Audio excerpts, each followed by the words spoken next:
আসসালামু আলাইকুম। এবার অবৈধ অস্ত্র উদ্ধারে বুধবার থেকে যৌথ অভিযান। সম্প্রতি বৈষম্য বিরোধী ছাত্র আন্দোলনে সরকারের পতনের পর সারা দেশে বিক্ষুব্ধ জনতা বিভিন্ন থানায় অগ্নিসংযোগ ও হামলা করে। থানা ও ফাঁড়িতে হামলার পর অস্ত্র গোলাবারুদ লুট করে নেয় উচ্ছৃঙ্খল জনতা।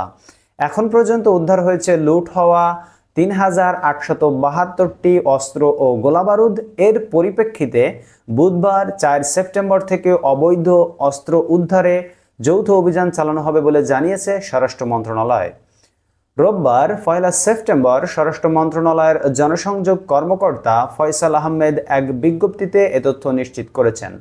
এতে বলা হয়েছে, আগামী ৪ সেপ্টেম্বর থেকে অবৈধ অস্ত্র উদ্ধারে অভিযান পরিচালনা করা হবে।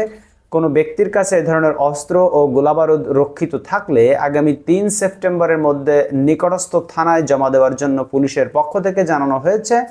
অন্যথায় তাদের বিরুদ্ধে আইনি ব্যবস্থা গ্রহণ করা হবে।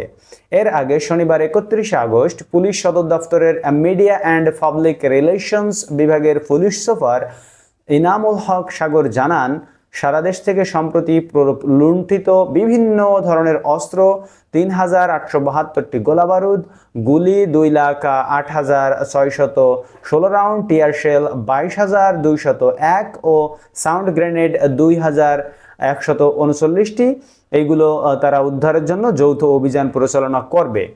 তো যাদের কাছে অস্ত্র আছে তারা অস্ত্রগুলো থানায় জমা দিয়ে দিন এবং গোলাবারুদ সহ যা এনেছেন বাংলাদেশ সরকারের থানা থেকে অথবা পুলিশ ফাঁড়ি থেকে যেখান থেকে এনেছেন সেগুলো জমা দিয়ে দিন।